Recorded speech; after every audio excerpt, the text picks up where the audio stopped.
kulanti haboon daawadayaal halkaad naga daawanaysaan waa channelkeena Hormaal Media alaaba halkaan waxaan idinkugu soo gudbinaa wararkii u dambeeyay dhacdooyinka caalamka gaar ahaan kuwa ugu waaweyn intaad muuqaalka daawanayso waxaan ku soo gudbin doonaa Israa'iil oo looga adkaaday dagaalka ka soconaya bariga dhexe Iran oo mar kale weerar culus ku qaaday xarumaha nukliyeerka ee Israa'iil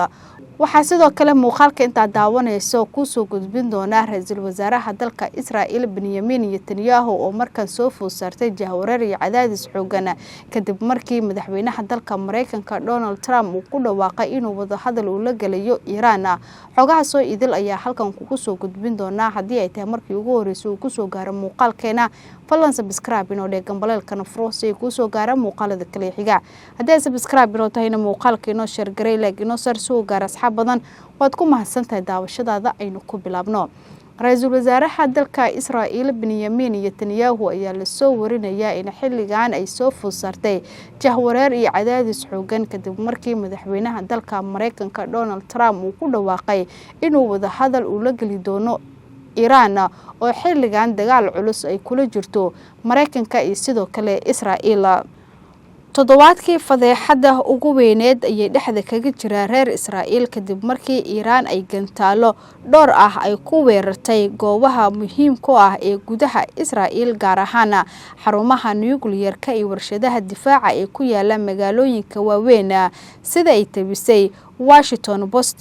fashilkan ayaa ku dhacay kadib markii Israa'iil ay awoodi weysay inay ka hortagto weerarada gantaalka ay ugu imaanaya Iran iyadoo sidoo kale raadeeladooda ay awood ay u heli waayeen inay ogaadaan diyaaradaha aan duuliyaha lahayn oo ay Iran u adeegsanayso gantaalada nooca balaastikada iyo sidoo kale nukliyeerka oo ay la bartilmaameedsanayso goobaha muhiimka ah ee ku yaala magaalooyinka waaweyn ee Israa'iil iyadoo xilligan ay bartilmaameedsatay goobaha shidaalka iyo sidoo kale goobaha lagu keediyo hubka nukliyeerka si kasta oo Israa'iil ay u soo riday nidaamka ka hortaga ee gantaalada balse waxay awoodi waayeen inay ka hortagaan tiro gantaalo oo Iran ay ku weerartay Israa'iil kuwaas oo ammaankooda si aad ah loo sugayay isla markaana loo adkeynayay inkastoo Iran ay halkaas horeyba u bartilmaameedsatay isla markaana qorshaheedii ugu horeeyay ay ka fulisay gudaha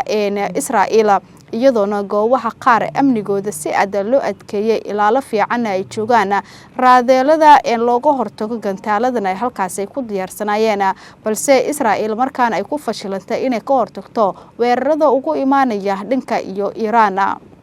warbixin uu daawacay The Washington Post ayaa waxaa lagu sheegay in gantaalo Iran ka yimid si toos ah ugu dhaceen goobo ku yaala magaalooyinka waaweyn ee Israa'iil iyadoona sidoo kale halkaas la sheegay inuu dhaawac uu ka soo gaaray 120 qof oo ay ku jiraan kuwa culculus dadka dhaawacma ayaa waxaa la sheegay inay isugu jiraan kuwa dhaawacyadooda ay aad u liitaan iyo sidoo kale kuwa dhaawacyo fudud kuwaas oo xilligan xaaladahooda caafimaad lagu dabiibayo isbitaalada ku yaala halkaasi inkastoo isbitaalada qaar la sheegay in ay ku yaalaan dhulka hoostiisa si looga hortago weerarada gantaalada amaba looga gaashaanto weerarada gantaalada ee ka imaanaya dhanka iyo Iran nidaamka Israa'iil ayaa awood u lahayn inay xakameeyaan amaba ay qabtaan weerar u dhaxeeya 3,000 ilaa 5,000 gantaal taasoo aysan wali Tehran isticmaalin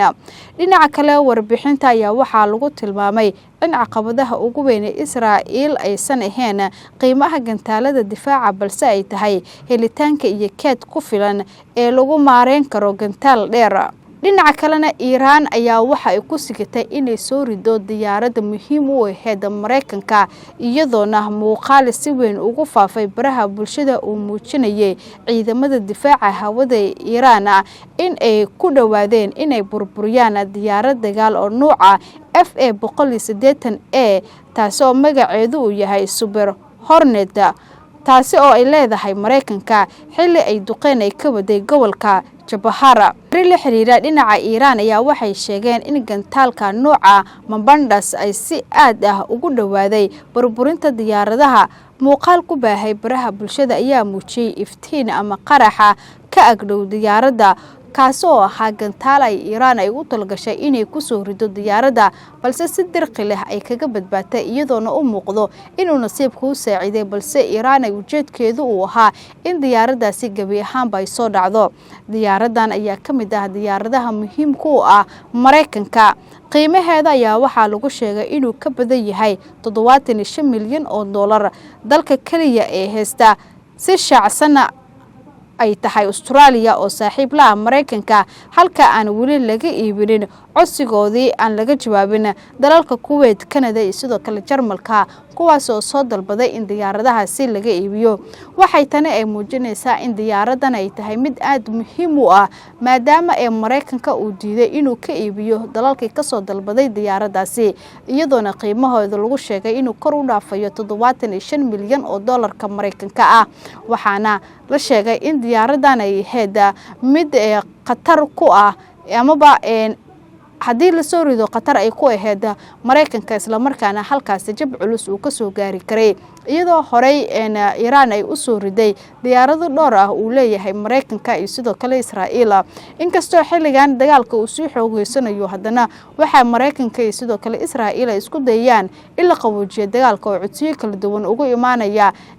Iiraan inay u soo dirsanayaan ergo, iyadoo horey qodobo ay isweydaarsadeen labada dhinac oo ku aadan sidii dagaalkaasi loo joojin lahaa. Israa'iil sidoo kale Mareykanka waxay soo saareen qodobo ay doonayeen in lagu joojiyo dagaalka, inkastoo Iiraan gabi ahaanba iska diiday qodobadaasi oo 15 qodob ka koobnaa, iyadoona ay ka soo dhex saaratay 5 qodob iyadoona ay u dirtay